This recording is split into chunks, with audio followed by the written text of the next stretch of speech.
Del E A Z Z over del Z multiply by D X D Y D Z equation number 6। ठीक है, equation number 6।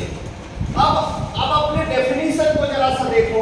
Definition divergence की definition क्या होती है उसको जरा सा रिकॉल करिए।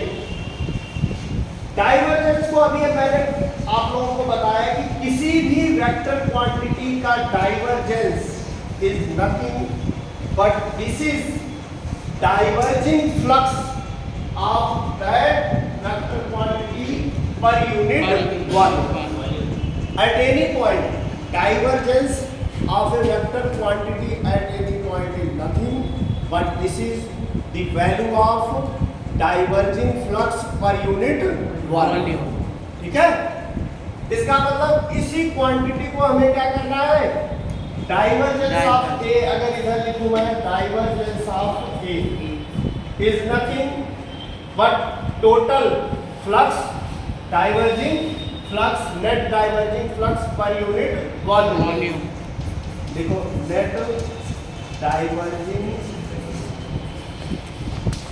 फ्लक्स पर यूनिट वॉल्यूम, ये डेफिनेशन है, ध्यान रखना। ये डिफाइन करने को भी आता है, per unit volume net diverging flux per unit volume according to definition of the divergence of vector quantity.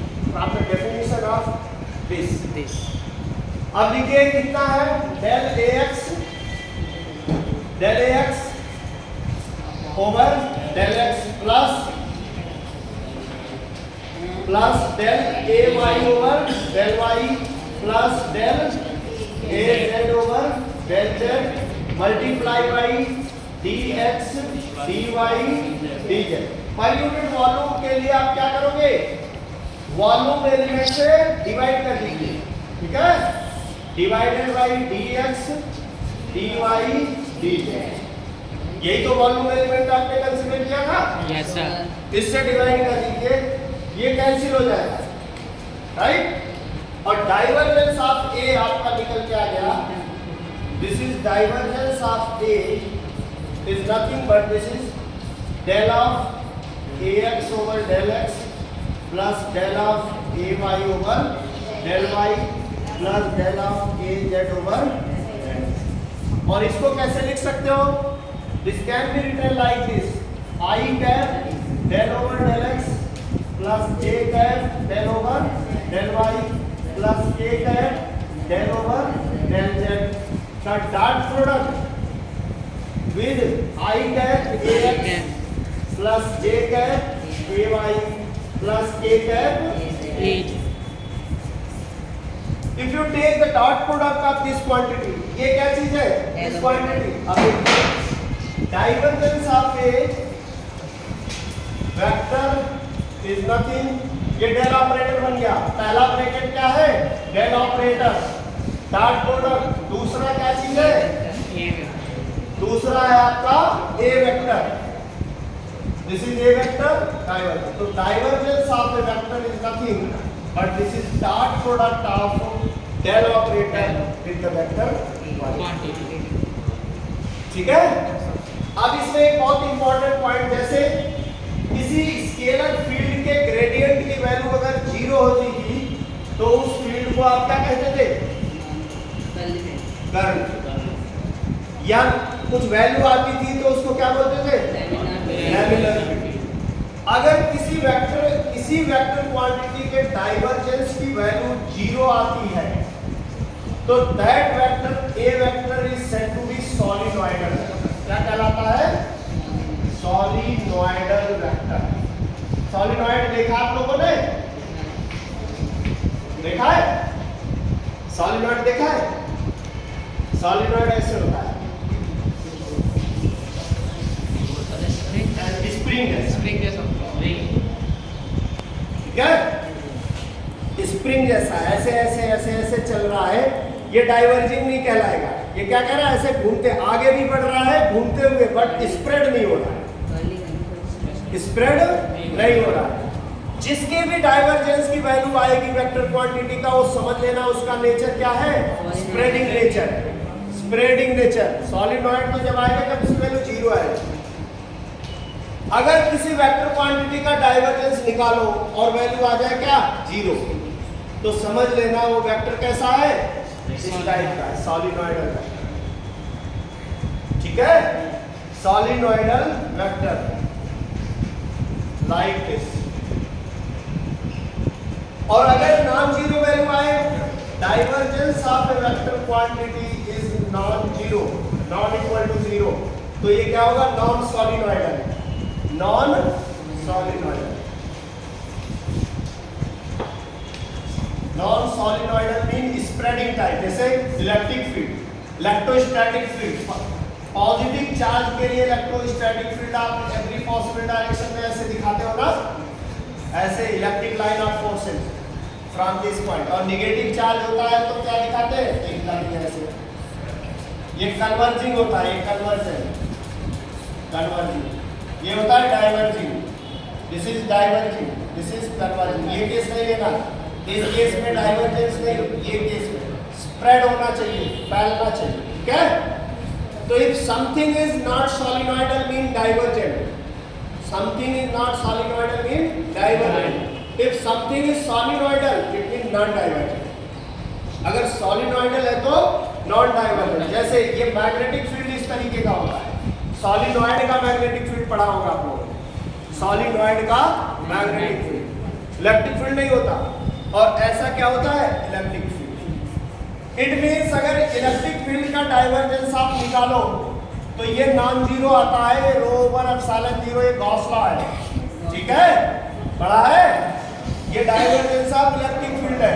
और इसके अगर डाइवर्जेंस की बात करूं मैं, डाइवर्जेंस ऑफ बी, ये हमेशा क्या आता है, 0। ठीक है, ये मैक्सवेल का दूसरा इक्वेशन भी है, this is first equation of Maxwell, this is second equation of Maxwell. Divergence of B किसी भी, क्यों, इसका नेचर कैसा है, सॉलिनॉइडल है, that's why the value of divergence of magnetic field is equal to 0। ये फील्ड ऐसी है, कर्ली है, ठीक है, डाइवर्जेंस की वैल्यू 0। ये डाइवर्जिंग नेचर की फील्ड है, electrostatic electric field of nature diverge, so divergent is non zero, right, non zero. अब आपसे कई तरह से पूछ सकता है, कोई क्वेश्चन देकर के पूछ सकता है वेदर गिवन वेक्टर इज सॉलिनॉइडल और नॉट, है ना, ऐसा क्वेश्चन हो सकता है। इस तरीके का कोई क्वेश्चन हम लोग लेकर के चल सकते हैं और उसको बता सकते हैं किसी भी क्वांटिटी का डाइवर्जेंस कैसे निकाला जा सकता है। ठीक है, और फिर फाइनल इंटरप्रिटेशन में डाइवर्जेंस, सबसे पहले तो आप ये समझिए divergence is nothing but this is flux out, diverging flux per unit volume which is equivalent to flow. अगर लिक्विड के फ्लो के केस में इसी चीज को देखा जाए, समझाने के लिए आपको कहा जा रहा है, जैसे आपको फ्लक्स समझ में नहीं आता है कि what is flux. Flux basically mathematically अगर किसी क्वांटिटी, वेक्टर क्वांटिटी का फ्लक्स करना हो ना, तो आप एक एरिया ले लो और उस क्वांटिटी का उसमें क्या कर दो, मल्टीप्लाई। ठीक है, जैसे मैग्नेटिक फील्ड का अगर एरिया के वेक्टर के साथ डॉट प्रोडक्ट लिखो तो ये होता है 5v, सुना होगा, मैग्नेटिक फ्लक्स।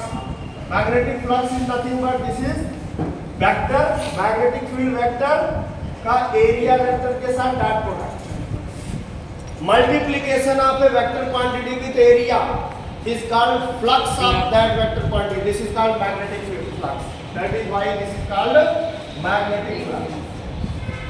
जब आप लोगों ने गॉस लॉ पढ़ा होगा ना, तो इलेक्ट्रिक फ्लक्स भी निकाला होगा। इलेक्ट्रिक फ्लक्स देखो, ऐसे टोटल इलेक्ट्रिक फ्लक्स किसी सरफेस से E डॉट ds पढ़ा है, E dot ds is equal to total charge 1 over epsilon time charge, Gauss law. ये इलेक्ट्रिक फ्लक्स ही तो कहलाता था, किसी क्लोज्ड सरफेस से लिंक टोटल इलेक्ट्रिक फ्लक्स। ठीक है, तो electric flux is nothing, phi is nothing but this is multiplication of electric vector का एरिया वेक्टर के साथ डॉट प्रोडक्ट। अब यहाँ एरिया आपने ds दिया था स्मॉल, जितना एरिया लोगे उसी का मल्टीप्लिकेशन करोगे तो उसी एरिया से लिंक क्या निकलेगा, फ्लक्स। अब अगर आपका फ्लक्स क्लोज्ड एरिया है तभी गॉस लॉ एप्लीकेबल होगा। ठीक है, पर यहाँ पर जो हमने बात की, यहाँ पर हमने पूरा वॉल्यूम लिया हुआ है और इस वॉल्यूम में जो लिक्विड फ्लो हो रहा है, that liquid can be flow around 3 directions, x axis, y axis and z axis direction. Total net diverging flux through the volume element dx, dy, dz can be calculated. और ये equal किसके होता है? ये equal होता है rate of flow of liquid, rate of flow of liquid या volume per second, liquid का वॉल्यूम पर सेकंड कितना फ्लो हो रहा है। ये इक्विवेलेंट किसके हुआ? Diverging flux. और diverging flux per unit volume is nothing but divergent of that quantity at that point. तो definition of the divergence of a vector quantity is nothing but this is net diverging flux of the vector quantity of the vector field at any point is equal to net diverging flux per unit volume. ठीक, आ गया divergence समझ में? अब आप इसमें कोई भी question divergence का कोई भी क्वेश्चन करना है तो आपको क्या दिया रहेगा? वेक्टर दिया रहेगा। ठीक है, जैसे फोर्स वेक्टर दे दिया और कह दिया डाइवर्जेंस निकालो, इलेक्ट्रिक फील्ड वेक्टर दे दिया, डाइवर्जेंस निकालने में। तो you have to simply what mathematically आप क्या करोगे? मैथमेटिकल ऑपरेशन क्या होगा? You have to take dot product with del operator of the given vector. Given vector का क्या लेना है? केवल dot product. And dot product तो अच्छी तरह से आप लोगों को लेना आता है। You can calculate divergence. Divergence की वैल्यू अगर 0 आई तो वेक्टर कैसा होगा? सॉलिनॉइड। और नॉन जीरो आए तो वेक्टर कैसा है? Non solenoid. Non solenoid, right. और इसके एग्जांपल, दोनों का एग्जांपल मैंने दिया। Electric field is the example of non zero divergence and magnetic field is the example of zero divergence vector, right.